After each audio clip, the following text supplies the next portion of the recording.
Oke, kali ini kita akan coba menelusuri jiwa dari Silicon Valley, tapi bukan lewat angka atau grafik. Kita akan mendengarnya langsung dari suara para perintisnya sendiri.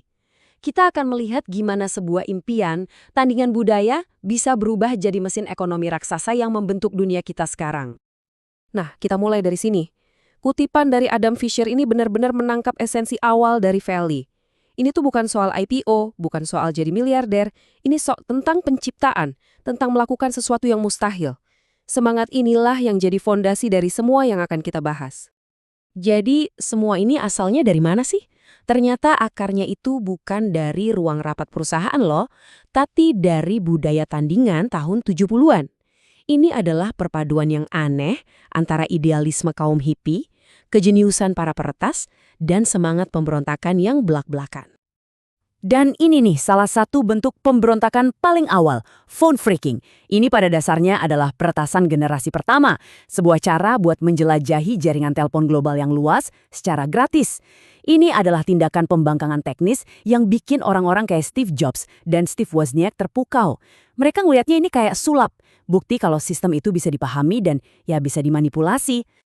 Nah, koneksi ini penting banget buat kita pahami. Bagi banyak perintis, komputer pribadi itu bukan sekadar alat. Itu adalah kelanjutan dari pencarian untuk memperluas kesadaran, yang dimulai dari budaya psikodelik. Mereka melihat teknologi sebagai cara baru buat membuka pintu persepsi, buat menjelajahi pikiran. Bedanya, ini adalah cara yang lebih terstruktur dan terkontrol. Jadi, ini bukan lagi soal ngolah data, tapi soal ngebuka potensi pikiran manusia. Dan ungkapan dari Steve Jobs ini, sepeda pikiran.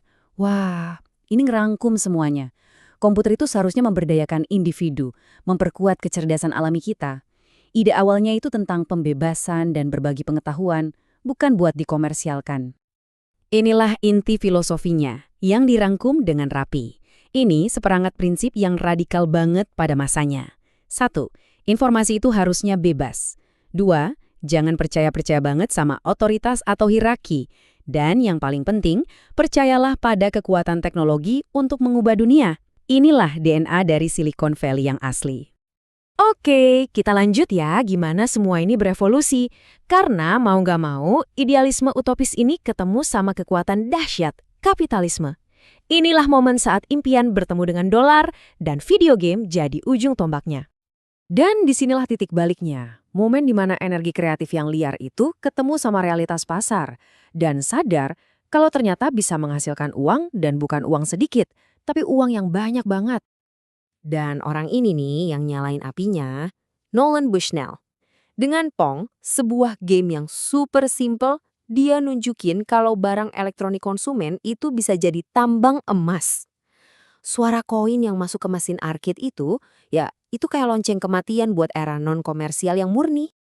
Nah, yang seru dari slide ini tuh gimana Atari sebenarnya bikin cetak biru buat budaya startup modern. Coba kita lihat.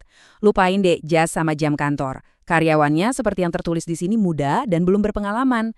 Nggak ada absen, yang penting kerjaan beres. Dan pastinya Atari itu terkenal banget sama suasana kerja keras, main keras. Lengkap deh sama hot tub, bir, dan pizza. Ini budaya yang ngejar hasil, dijalankan oleh anak-anak muda, dan didorong sama suasana pesta yang kadang-kadang kacau. Bushnell adalah taipan kaos oblong pertama, dan gayanya yang santai tapi intens itu terasa sampai sekarang. Tentu saja, demam emas pertama itu ngebawa kita ke demam emas yang lebih besar dan lebih gila, gelembung.com. Ini zaman dimana optimismenya tuh gila-gilaan, dimana setiap ide yang punya domain.com kayaknya udah pasti bakal sukses besar. Kutipan dari Curl statement ini pas banget buat ngegambarin suasana waktu itu. Semua orang tahu ini tuh keajaiban, momen yang nggak bakal bertahan lama, tapi ya nggak ada yang mau turun dari kereta kencing ini. Rasanya semua hal mungkin terjadi. Tapi ya gitu, sejarah itu sering berulang kan? Jauh sebelum kehancuran.com, ada kehancuran video game tahun 1983 yang nunjukin betapa cepatnya sebuah industri bisa runtuh.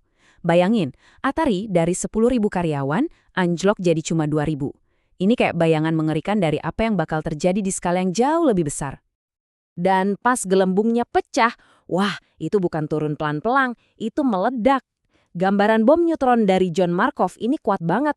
Gedung-gedungnya masih berdiri, tapi orang-orang dan uangnya lenyap begitu saja. Dan kutipan ini benar-benar ngegambarin kekacauannya. Ini bukan cuma angka di layar loh. Ini soal kepanikan, keputusasaan, orang-orang lari dari perusahaan yang bangkrut sambil bawa apapun yang bisa mereka selamatkan. Akhir yang brutal buat mimpi.com. Tapi, dari puing-puing itu, muncullah perusahaan-perusahaan jenis baru. Google dan nanti Facebook, mereka selamat atau lahir dari kehancuran itu. Mereka belajar pelajaran penting.